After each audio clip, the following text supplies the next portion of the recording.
गोपी नाम का एक दिमागी आदमी था। दिमाग में भी उसका मुकाबला कोई नहीं कर सकता था। एक दिन उसने घर के बाहर बड़े बड़े अक्षरों में लिखा, यहाँ अकल बिकती है। उसका घर बीच बाजार में था। हर आने जाने वाला वहां से जरूर गुजरता था। हर कोई बोर्ड देखता, हंसना और आगे बढ़ जाता। गोपी को विश्वास था कि उसकी दुकान एक दिन जरूर चलेगी। एक दिन एक अमीर महाजन का बेटा वहां से गुजरा। दुकान देखकर उससे रहा नहीं गया। उसने अंदर जाकर गोपी से पूछा, यहाँ कैसी अकल मिलती है और उसकी कीमत क्या है? उद्धरण। उसने कहा, यह इस बात पर निर्भर करता है कि तुम इस पर कितना पैसा खर्च कर सकते हो। शंपू ने जेब से 1 रुपया निकालकर पूछा, इस रुपए के बदले कौन सी अकल मिलेगी और कितनी? भाई, 1 रुपए की अकल से तुम 1 लाख रुपया बचा सकते हो। शंपू 1 रुपया दे दिया। बदले में उसने एक कागज पर लिख कर दिया, जहां 2 आदमी लड़ झगड़ रहे हों, वहां खड़े रहना बेवकूफी है। शंपू घर पहुंचा और उसने अपने पिता को कागज दिखाया। कंजूस पिता ने कागज पढ़ा तो वह गुस्से से आग बबूला हो गया। शंपू को कोसते हुए वह पहुंचा अकल की दुकान। कागज की पर्ची रौनक के सामने फेंकते हुए चिल्लाया, वह रुपया लौटा दो, जो मेरे बेटे ने तुम्हें दिया था। गोपी ने कहा, ठीक है, लौटा देता हूं। लेकिन शर्त यह है कि तुम्हारा बेटा मेरी सलाह पर कभी अमल नहीं करेगा। कंजूस महाजन के वादा करने पर गोपी ने रुपया वापस कर दिया। उस नगर के राजा की 2 रानियां थीं। एक दिन राजा अपनी रानियों के साथ जौहरी बाजार से गुजरा। दोनों रानियों को हीरों का एक हार पसंद आ गया। दोनों ने सोचा, महल पहुंचकर अपनी दासी को भेजकर हार मंगवा लेंगी। संयोग से दोनों दासियां एक ही समय पर हार लेने पहुंची। बड़ी रानी की दासी बोली, मैं बड़ी रानी की सेवा करती हूं, इसलिए हार मैं लेकर जाऊंगी।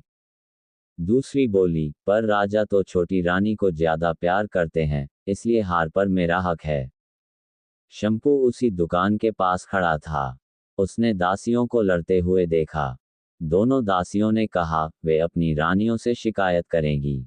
जब बिना फैसले के वे दोनों जा रही थी तब उन्होंने शंपू को देखा। वे बोली, यहाँ जो कुछ हुआ तुम उसके गवाह रहना। दासियों ने रानी से और रानियों ने राजा से शिकायत की। राजा ने दासियों की खबर ली। दासियों ने कहा, शंपू से पूछ लो, वह वहीं पर मौजूद था। राजा ने कहा, बुलाओ शंपू को गवाही के लिए, कल ही झगड़े का निपटारा होगा। इधर शंपू हैरान, पिता परेशान। आखिर दोनों पहुंचे अकल की दुकान। माफी मांगी और मदद भी। गोपी ने कहा, मदद तो मैं कर दूं, पर अब जो मैं अकल दूंगा उसकी कीमत है 5,000 रुपए। मरता क्या न करता। कंजूस पिता के कुढ़ते हुए दिए 5,000। गोपी ने अकल दी कि गवाही के समय शंपू पागलपन का नाटक करें और दासियों के विरुद्ध कुछ न कहे। अगले दिन शंपू पहुंचा दरबार में। करने लगा पागलों जैसी हरकतें। राजा ने उसे वापस भेज दिया और कहा, पागल की गवाही पर भरोसा नहीं कर सकते।